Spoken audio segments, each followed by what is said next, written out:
नमस्कार। आज के इस एक्सप्लेनर में हम एक ऐसी घटना का विश्लेषण करेंगे जिसने पूरे इलाके को हिला कर रख दिया है।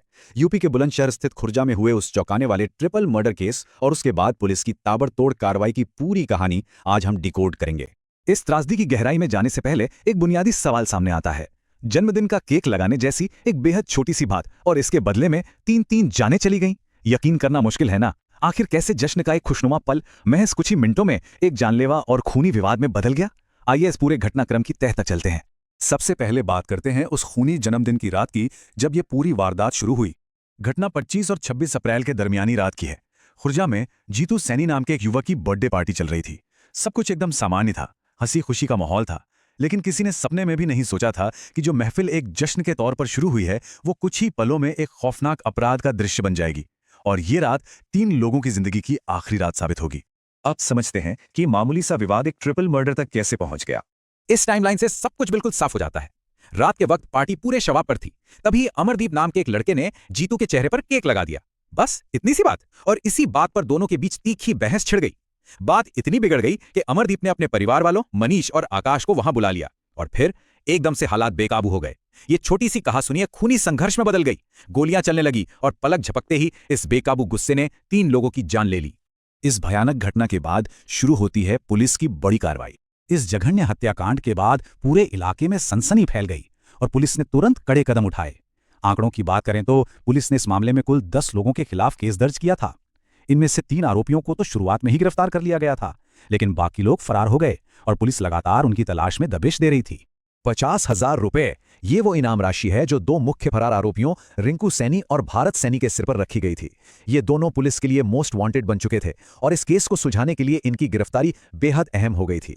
और आखिरकार खुर्जा नगर पुलिस को एक बड़ी कामयाबी हाथ लगी। बुधवार के दिन पुलिस ने इन दोनों इनामी आरोपियों को धर दबोचा। इनकी गिरफ्तारी ने मामले के एक बहुत ही महत्वपूर्ण चरण का रास्ता साफ कर दिया, यानी वारदात से जुड़े सबूतों की बरामद की। और यहीं से शुरू होता है अगला चरण, एनकाउंटर और महत्वपूर्ण सबूतों की बरामद की। सबूत बरामद करने की एक रूटीन प्रक्रिया अचानक एक हिंसक मुठभेड़ में बदल गई। इस घटनाक्रम को समझना दिलचस्प है। पुलिस रिंकू और भारत को मुंडाखेड़ा नहर के पास ले गई थी। मकसद था आला कत्ल और डीवीआर बरामद करना। लेकिन इसी बीच आरोपियों ने हिरासत से भागने की कोशिश की और बरामद अवैध हथियार से पुलिस टीम पर ही फायरिंग कर दी। इसके बाद पुलिस को भी आत्मरक्षा में जवाबी फायरिंग करनी पड़ी, जिसमें दोनों आरोपियों के पैर में गोली लग गई। इस पूरी मुठभेड़ के बाद जो चीजें पुलिस के हाथ लगीं वो इस केस को पलट सकती हैं। आरोपियों के पास से एक अवैध पिस्टल और एक तमंचा तो मिला ही, लेकिन सबसे बड़ी चीज जो बरामद हुई वो है घटनास्थल का डीवीआर, यानी वो उपकरण जिसमें सीसीटीवी फुटेज रिकॉर्ड होती है। यही वो सबूत है जो इस पूरी घटना की सच्चाई को सामने लाने में सबसे बड़ी कड़ी साबित होने वाला है। इस पर खुर्जा के सर्कल ऑफिसर शोभित कुमार का जो आधिकारिक बयान आया है उससे साफ है कि पुलिस की कार्रवाई अभी रुकी नहीं है। पूछताछ लगातार जारी है और जब तक इस केस के सभी फरार आरोपी सलाखों के पीछे नहीं आ जाते, पुलिस का यह ऑपरेशन जारी रहेगा। इस कहानी का एक और बहुत ही अहम पहलू है पुलिस की लापरवाही पर हुआ कड़ा एक्शन। एक बात गौर करने वाली है, एक मामूली सी बात पर विवाद शुरू होता है और इतना हिंसक रूप ले लेता है। क्या स्थानीय पुलिस को इसकी भनक नहीं लगनी चाहिए थी? इस मामले में जवाबदेही सिर्फ अपराधियों तक ही सीमित नहीं रही। इस गंभीर लापरवाही को देखते हुए एसएसपी यानी वरिष्ठ पुलिस अधीक्षक ने तुरंत संज्ञान लिया और अपने ही महकमे के लोगों पर सख्त एक्शन लिया।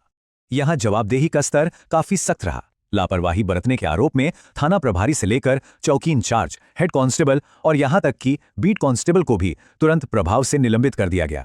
ये एक साफ संदेश है कि कानून व्यवस्था बनाए रखने में किसी भी स्तर की ढिलाई को बिल्कुल भी बर्दाश्त नहीं किया जाएगा। इस पूरे एक्सप्लेनर के अंत में एक बात जो मन को झकझोर कर रख देती है वो है इस घटना से प्रभावित परिवारों की स्थिति।